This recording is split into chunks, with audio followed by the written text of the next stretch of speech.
શ્રી ગણેશાય નમઃ.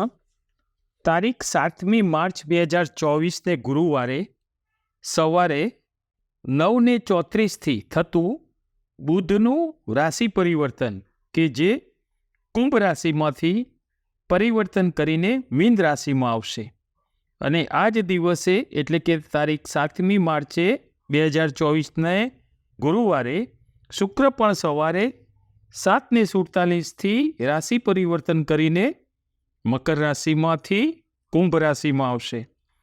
સૌપ્રથમ બુધ વિશે જાણીએ. બુધ એટલે બુદ્ધિ, ઉત્તમ વાણી. બુધને વાણીના કારક કયા છે? એકાગ્રતા બુધથી આવે. બુધનું 2 રાશિ ઉપર અધિપત્ય છે. મિથુન અને કન્યા રાશિ, આ રાશિના સ્વામી બુધ છે. બુધ જન્મકુંડળીમાં ઉત્તમ ફળ આપનાર હોય તો શું મળે? તો જે તે જાતકને ઉત્તમ જ્ઞાન મળે, એનું વ્યક્તિત્વ પ્રભાવશાળી રહે અને ઉત્તમ વક્તા બને. આ બધી બુદ્ધની વાત થઈ.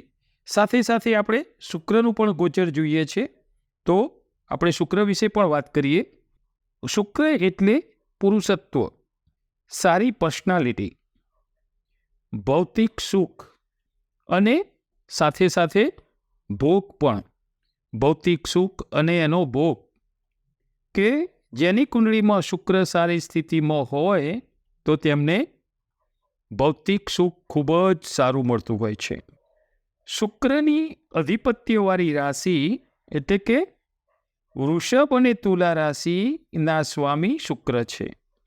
બુધ અને શુક્રની મહત્તા આપણે જોઈ તો જાણીએ. બુદ્ધિના કારક બુધ અને ભૌતિક સુખના કારક શુક્ર તમારી રાશિમાં 7મી માર્ચથી 2024 જે રાશિ પરિવર્તન કરી અને ગોચર છે એ તમને કેવું ફળ આપશે તેને વિશે. વૃશ્ચિક રાશિ, અક્ષર નય. વૃશ્ચિક રાશિ માટે બુધનું મીન રાશિમાં અને શુક્રનું કુંભ રાશિમાંનું ગોચર તમારી વૃશ્ચિક રાશિ માટે બુદ્ધિના કારક બુધ તમારી રાશિથી 5મા સ્થાનેથી ગોચર કરશે. રાહુના પરમ મિત્ર બુધનું 5મા સ્થાનનું રાહુ સાથેનું ગોચર તમારી બુદ્ધિ, પ્રેમ, વિદ્યા, સંતાન આ સર્વેમાં લાભદાયી રહેશે.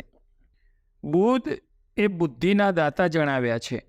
બુધ બુદ્ધિના દાતા જણાવ્યા મુજબ અહીંયા તમને સાચું અને સારું માર્ગદર્શન તમારી બુદ્ધિથી તમે કાઢી શકશો.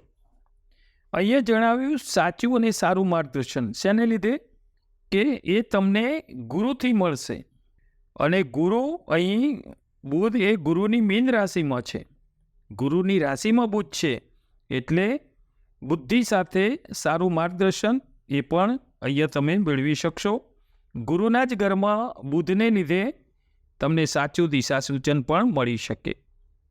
બુધની 7મી દ્રષ્ટિ 11મા લાભસ્થાન પર રહેશે, જે લાભ કરતા, લાભ એટલે મેળવવું, આવક થવી, પ્રાપ્ત કરવું, આય થવી, એટલે અહીંયા તમને સારો લાભ તમે મેળવી શકશો.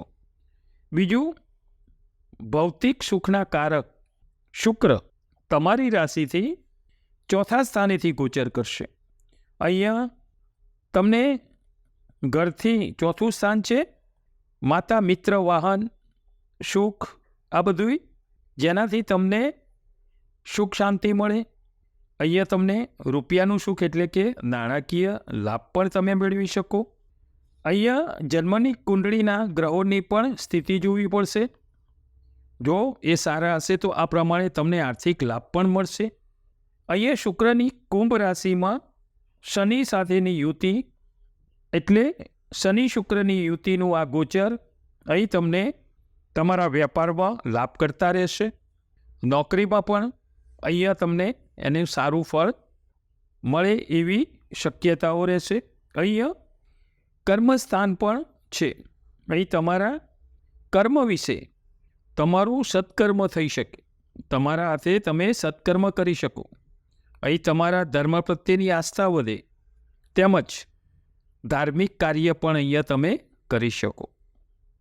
અહીં તમારી શનિદેવની ઢૈયા ચાલે છે, એટલે અહીંયા તમારે જે તળ અને ફળ જે સ્વભાવ છે, નથી કહેતા એક ઘા ને બે ટુકડા, જે સ્પષ્ટ કહેવાનો સ્વભાવ છે, પારદર્શક સ્વભાવ, એના લીધે તમે સ્પષ્ટ વક્તાને કારણે તમને અહીંયા તમારા ઈષ્ટદેવની, કુદરતની તમને કૃપા બની રહે અને તમારો જે ભોળો સ્વભાવ છે એના લીધે તમને પ્રકૃતિનો સહકાર પણ અહીંયા મળી શકે છે.